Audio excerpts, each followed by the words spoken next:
তো নমস্কার বন্ধুরা, আবার একটি নতুন ভিডিও নিয়ে আপনাদের সামনে হাজির হয়ে গেছি আমাদের এই চ্যানেলে। তো আজকে আমরা এই ভিডিওতে দেখব যে আপনারা যদি West Bengal state electricity distribution কোম্পানির ইলেকট্রিক বিল জমা করেন, তো সে বিলের পেমেন্ট রিসিপ্ট অর্থাৎ রসিদ আপনারা কিভাবে ডাউনলোড করবেন, বা আপনারা যদি বিল পেমেন্ট করে থাকেন তো সেই ক্ষেত্রে আপনার ব্যাংক অ্যাকাউন্ট থেকে যদি অ্যামাউন্ট অর্থাৎ যে অ্যামাউন্টটি রয়েছে সেই অ্যামাউন্টে কেটে নেয় কিন্তু আপনার বিল সাকসেস না দেখায়, তো সেই ক্ষেত্রে আপনাদের করণীয় কি আজকে এই ভিডিওতে আমি স্টেপ বাই স্টেপ আপনাদেরকে দেখাতে চলেছি। তাই ভিডিওটি স্কিপ না করে পুরো ভিডিওটি দেখবেন যাতে প্রত্যেকটা স্টেপ আপনাদের বুঝতে সুবিধা হয়ে থাকে। আর ভিডিও শুরু করার আগে অবশ্যই বলে রাখছি, আপনারা যদি চ্যানেলে যদি নতুন হয়ে থাকেন অবশ্যই চ্যানেলটিকে সাবস্ক্রাইব করতে ভুলবেন না, কারণ এই ধরনের রিলেটিভ ভিডিও আমি আমাদের এই চ্যানেলে ডেইলি নিয়ে এসে থাকি। তো চলুন ভিডিওটি শুরু করা যাক।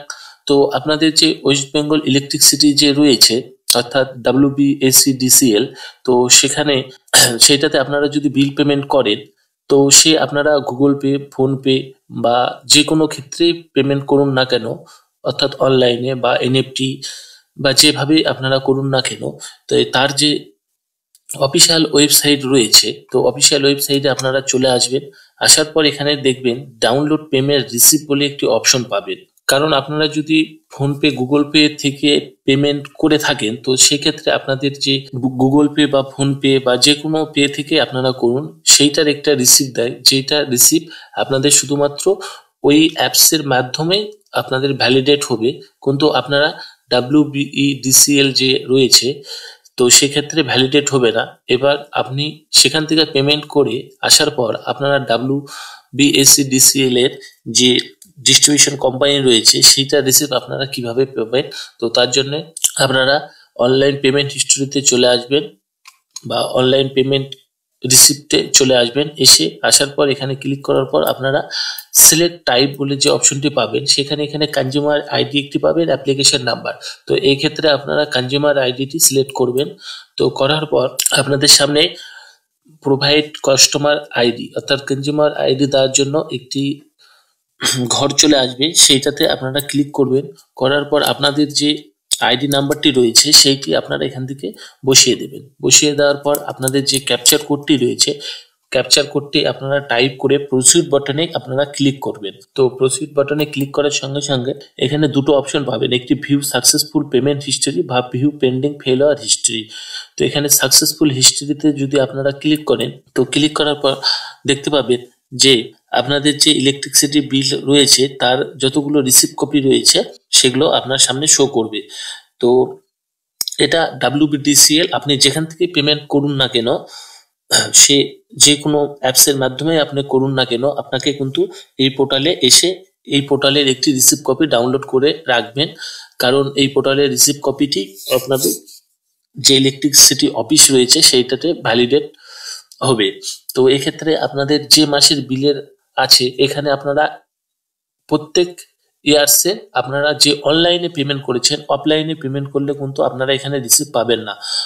অনলাইনে যে পেমেন্টগুলো করেছেন সেগুলোর সব লিস্ট প্রত্যেক মাস ওয়াইজ 1 ইয়ার্সের এখানে হিস্ট্রি আপনারা পেয়ে যাবেন।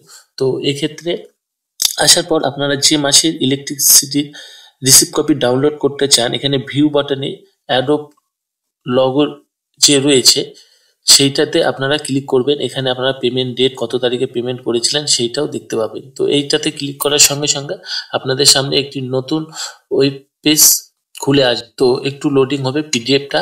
তো আসার পর আপনারা দেখতে পাবেন যে আপনাদের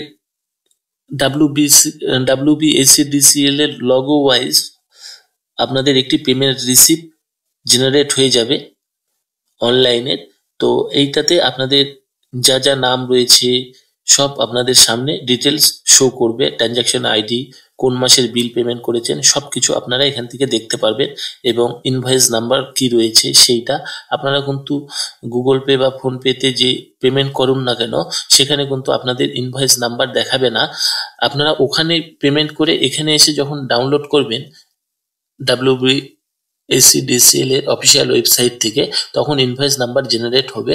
তো এই বিলের যে রিসিপ্টটা রয়েছে এই বিলের রিসিপ্টটি আপনি একটা প্রিন্ট করে রেখে দিতে পারেন, পরবর্তী ক্ষেত্রে আপনাদের কাজে লাগতে পারে। আর আপনারা ওই রিসিপ্টটা প্রিন্ট আউট করবেন না, যে পেটিএম গুগল পে এইটাই আপনারা রিসিপ্টটি প্রিন্ট আউট করবেন। তো এই ক্ষেত্রে এইভাবে আপনারা ডাউনলোড করে নিতে পারবেন। তো এই ক্ষেত্রে আর একটা কথা বলে রাখছি, আপনারা যদি আর একটা কোনো কারণবশত আপনি পেমেন্ট করে থাকেন, তো সেক্ষেত্রে আপনাদের যদি সাইট স্লো থাকে বা কিছু থাকে, আপনাদের ব্যাংক অ্যাকাউন্ট থেকে বা ফোনপে, গুগল পে বা পেটিএম যে অ্যাপসের মাধ্যমে করুন না কেন, আপনাদের অ্যাকাউন্ট থেকে টাকাটি কেটে নিয়েছে, কিন্তু আপনার রিসিপ্ট জেনারেট হয়নি বা এখনো আপনি দ্বিতীয়বার যদি পেমেন্ট করতে চান, সেক্ষেত্রে আপনাদের অ্যামাউন্টটি পে করতে বলছে। এক্ষেত্রে আপনাদের এই যে ভিউ পেন্ডিং অ্যান্ড ফেলোয়ার হিস্ট্রিতে আপনারা ক্লিক করবেন। তো এখানে ভিউ পেন্ডিং ফেলোয়ার হিস্ট্রিতে আপনারা দেখে নিতে পারবেন যে আপনাদের কত বিল অ্যামাউন্ট লাস্ট পেমেন্ট করেছেন। তো এক্ষেত্রে যদি আপনাদের এই অপশনটিতে আপনাদের পেমেন্ট হিস্ট্রিতে আপনাদের যদি দেখিয়ে থাকে যে এত টাকা আপনি পেমেন্ট করেছেন, যে লাস্ট মান্থের সবচেয়ে উপরে পেয়ে যাবেন, তো সেক্ষেত্রে আপনারা কিছু দিন ওয়েট করবেন, অর্থাৎ কিছুদিন বলতে 24 ঘন্টা ওয়েট করবেন। কারণ আপনার অ্যাকাউন্ট থেকে সঠিকভাবে যদি টাকাটা কেটে থাকে, আপনার বিলটা জেনারেট যদি পেমেন্ট যদি না হয়ে থাকে এই পোর্টালে, যদি আবার যদি বিল দেখায়, তো সেক্ষেত্রে আপনাদের কোনো ঘাবড়ানোর কোনো দরকার নেই।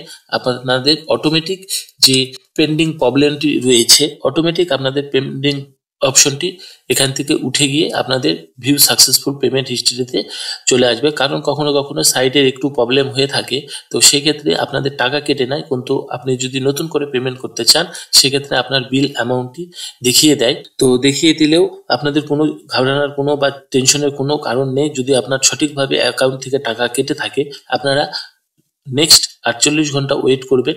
ওয়েট করার পর আপনাদের কোনো বিল বেশি পেমেন্ট করতে লাগবে না। আপনাদের যদি জেনারেট হয়ে যায়, এখানে জেনারেট হয়ে যাবে, না হলে আপনার যে ব্যাংক অ্যাকাউন্টে রয়েছে, ব্যাংক অ্যাকাউন্টে আপনাদের অ্যাকাউন্টের যে টাকাটা কেটেছিল, সেই টাকাটাই আপনাকে রিফান্ড করে দেওয়া হবে। কিন্তু একবার যদি কেটে দিয়ে দেওয়া থাকে, আমার দিক থেকে দেখেছি আমি, তো অবশ্যই আপনার যে সাকসেসফুলি পেমেন্ট হিস্ট্রিতে অটোমেটিক চলে আসবে, রিফান্ড করে দেয় না যদি ঠিকভাবে অ্যামাউন্টটি কাটে। তো আপনাদের যদি পেন্ডিং হয়ে থাকে প্রবলেম, তো সেক্ষেত্রে আপনারা কোনো টেনশন নেবেন না, আপনাদের বিল পেমেন্ট সাকসেস হয়েছে এবং আপনার যে ফাইনও রয়েছে, ফাইনও দিতে লাগবে না, অটোমেটিক সাকসেসফুল হয়ে যাবে। তো আজকের ভিডিওটি ছিল এই পর্যন্তই। আমরা নেক্সট ভিডিও নিয়ে আমরা আবার আপনাদের সামনে হাজির হব। আর ভিডিওটি দেখে যদি আপনাদের ভালো লেগে থাকে, অবশ্যই ভিডিওতে একটি লাইক করবেন। আর চ্যানেলে যদি নতুন হয়ে থাকেন, অবশ্যই চ্যানেলটিকে সাবস্ক্রাইব করতে ভুলবেন না, কারণ এই ধরনের রিলেটিভ ভিডিও আমি আমাদের চ্যানেলে ডেইলি নিয়ে আসি। তো ধন্যবাদ।